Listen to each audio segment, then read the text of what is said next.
Hey, I'm Jacob. And I'm Jared. And for the next 6 to 10 minutes, we have one goal, and that is bringing you Dragon Ball Z information. I think we're in the World Tournament Saga still, but it's a little unclear because things are being disrupted and things are changing quickly. We're on episode 216. By the way, the show's called Say and Sit Down. Piccolo forfeited the match with Supreme Kai. Yeah. I think Piccolo basically asked, is he the Grand Kai? Yeah.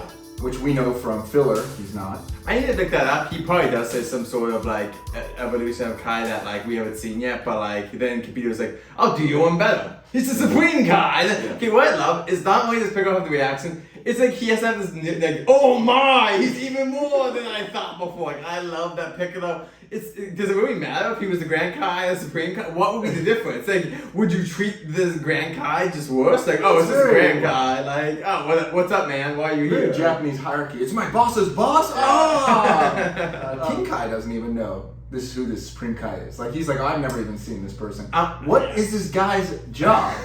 Nobody has ever met him. He doesn't know. Like, that's the funny thing about Dragon Ball Super is that everyone's so comfortable. Like all those gods, like all of them seem so comfortable that it is weird that anyone doesn't know each other. Oh, hey, Supreme Kai, if you die, I die. I was always confused too about the exact hierarchy because it made sense in the filler, right? In the Otherworld Saga, like each Kai controls a quadrant of the galaxy. So then I assumed Supreme Kai was all the Kais in the universe and all the different galaxies. But where are those other Kais? I'm also here's my can't have a hierarchy. Well, here'll be my confusion too because I think they've changed stuff, but like basically like a Kai and a Kibito in every universe.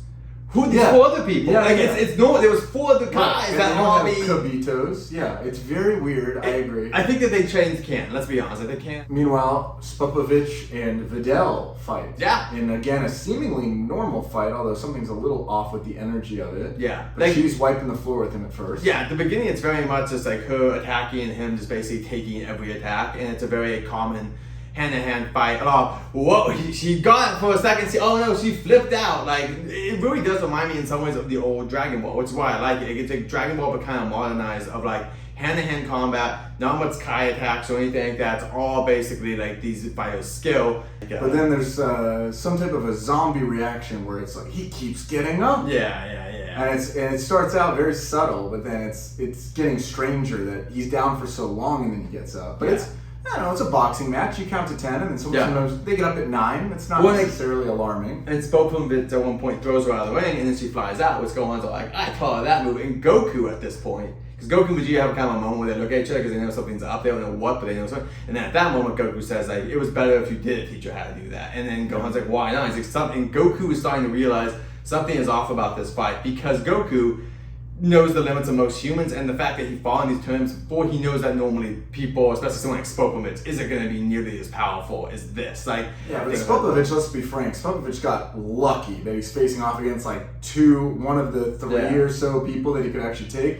I don't think he could take Krillin even. I honestly think he could take Krillin. Like, no way. So that's what sucks. That's the thing I do miss about this saga is, man, the Videl fight's cool because or whatever. Man, could you imagine like a Krillin versus... Because it would be kind of interesting. Krillin would probably try to knock him out in 1 or 2 hits, and then him not going down as quickly as you would think. Yeah, but he's just then he just destructive this guy. It's over. The real moment when everything changes is that Videl kicks his... There's a flying kick. Watch out! Yeah, flying kick. His neck twists around. Looks like he's dead. Right? They basically say she's disqualified for killing him. But then he just goes a little, normal thing. You just grab your head and you just put it back on. Yeah. And then he just laughs about it. Now, I do want to say this, and it must be a thing that we don't get is explored by, I guess, Majin Vegeta, is like, I guess not only because your mind is taken over, does that mean that you can dig... Okay, cool, your ki is impacted, but the Z-Fighters can't do that. The Z-Fighters can't put their heads back on. So yeah, is it like a thing that like when you're marginalized that you have like your body has a physical... Yeah. This is the only time that happens. Yeah, I was gonna say, it doesn't even happen to Debola and like all the characters in the future that haven't. You don't see this. Like no other character can take a beating like this. So it is an interesting, like, is it just for like the shock value then? And there's not Wiz looking too into it. But anyway, at that point, something's up because he should have been dead from that, and now he's not. Then something's up again. Strike 2 is that Videl flies to escape, and then he flies towards her, which he's not supposed to be able to do for some reason. That one doesn't seem as crazy. Here's why: because Pokemon is a freaking wrestler. He's like Mr. It's like Mr. Saiyan learning this technique, which isn't even know in Super. It's these people don't have the skill set, and they're just bulk fighters. They're not supposed to. They don't have key control. So the fact that he could fly, the only reason he probably can is that Bobby gives him both the ability to and the amount of like ki or kai energy or whatever to be able to do this kind of stuff. We get to episode 217. I mean, you like the Videl fight for the actual fight, which I think is totally fair. I like it because I think it's one of the few times, maybe the only time in Dragon Ball, when we get an introduction to the energy of an enemy before we actually meet the enemy. Usually we meet the baddie and it's like, this is their stuff. This is like, it's something surrounding this evil possession voodoo thing, and we don't know who we know Spopovich is not the bad guy. I mean, I know from watching, but even at the time, I don't think we assume there's going to be a saga where we're fighting Spopovich.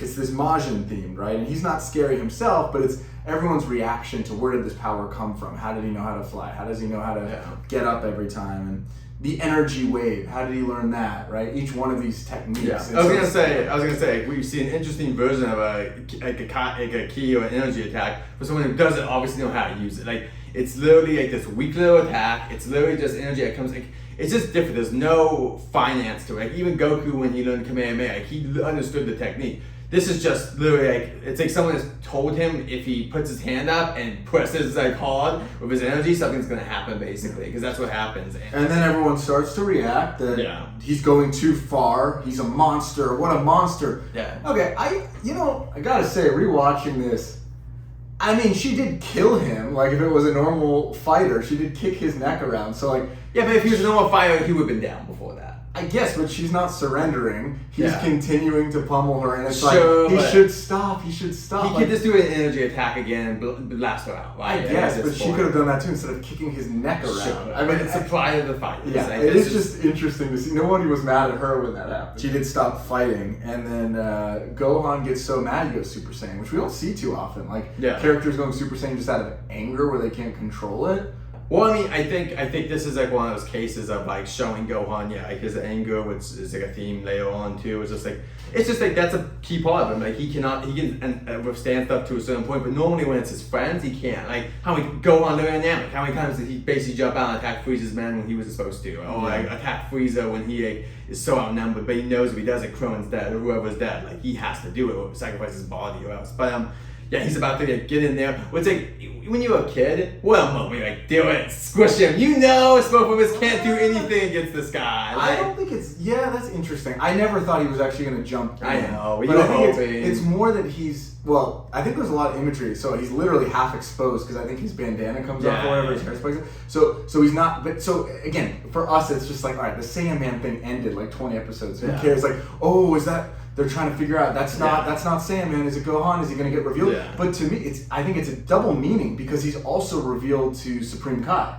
So not only is he revealed as being like Saiyaman kind of to the audience, but Supreme Kai realizes this is the one that they're looking for in that moment. The veil comes off. Well, and then his partner, is it Yamu? What's his? Yamu, yeah. So Yamu comes over and basically before anything else can happen, reminds him that there's something else going on. I love that. The only reason this character exists for this one scene to rein in Spopovich. This one scene. Also, it does suck because he doesn't get to do anything. You just want to know, does he have any attacks? Did he do anything? I've always wondered, but I don't think he's even. If someone corrects me, Spopovich is probably a game or two. I don't think this other guy in any fighting games at all. So I don't know if we even get a what if on his fighting style. Yeah. But also, isn't it crazy? It's only 2 episodes, the whole Videl fight? Yeah. I thought it was way longer. I think when you're younger, it definitely feels longer, but it might be just the whole tournament in general. But yeah, then he just kicks her out of the ring and it's over. The fight's over, but Videl's being rushed off to the hospital. Gohan rushes her off to the hospital and stuff. And also, I do like the moment that where Gohan's like, "You and me next round, buddy." And like, see, you just want to see it because like, base Gohan could probably destroy this guy. Let alone Super Saiyan Gohan would just be like literally and just like with a finger could just like jab into him and just like destroy him. Yeah, I mean, that was her fight to win or lose. But I mean, bye Videl was a character. That's it. That's Videl's character. She becomes a mom after this. Like that's literally her arc after this, unfortunately. Pretty much. And some people can like that. Whatever. It reminds me of Chi-Chi. Chi-Chi's this badass warrior in Dragon Ball at the very end, and then she marries Goku, and it's over. It's no more. It's just I'm a mom now. I have chosen this path. Yeah. The rest of my character can be basically gone, except for rare moments of humor, like Mr. Saiyan's in there and he's like, "I'll give you an autograph, kid," or whatever, and then like as he leaves, he's like, "Gohan, get him for me," and he's like, "Wait a minute, you can't date boys." Like, "Hey, get back here!" Like this is the normal Mr. Saiyan humor. All right, episode 218. Let's do 218, everyone. So anticlimactic after 20 episodes. If you were invested in the Saiyaman mystery, I guess this is when Sharpener finally puts it figures it out. together. Yeah. It's not even from him. It's a geek basically borrowing his binoculars. Hey, let's go on. Yeah, and then that's it. And the disguise comes off, and great. And that's it. Also, I think I could be wrong unless they haven't discussed it yet. But don't they also discuss the fact that wait a minute, he's both Saiyaman and the Gold Fighter? Yeah. Like I don't care. Zero I don't payoff. care. Yeah, Nobody who cares? cares. Yeah, who cares about this? Sharpener was a character He can't go back to high school. It's so ridiculous. So as Goku's up eating, we get a flashback here for Spopovich versus Mr. Satan, and they kind of show the fight back in the day, which is it's a hilarious fight. Literally, the Spopovich just like attacks, and Mr. Satan does a flip over, which is like, you had enough. Like he hasn't even been touched yet. How many has he had enough? Like this fight just got started. Embarrassing. No wonder Mr. Satan thinks this guy's a pushover because he's like, what the hell, Vidal? Like what the hell? He's Like been training for many years. who cares? This guy's like this like wrestling and hippie dude, but now it's definitely is strong, if not stronger. So you understand from his perspective, he doesn't understand at all what's going on.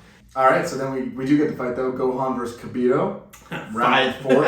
Every fight has been kind of interesting so far, and it starts with Kibito asking Gohan to show him his Super Saiyan powers. You show me yours, I'll show you mine. Yeah, there's something a little bit weird about this stranger asking him for it. He's like, power up as much as you can. Yeah. Okay. If you want, buddy. And he just powers up. And Well, did you remember this key moment? Because I was like, why does he do that? It's Piccolo nods, and he's like, why would I do that? And Piccolo, who is, I guess, his mentor, right, is like, do it. And you like Supreme Kai basically telling them all, he's like, hey, he's telling his Z-Fighters, he's like, whatever happens, you gotta let happen. Yeah. And what's Vegeta's probably, okay, cool, I don't really care. Like, you're not gonna stop me.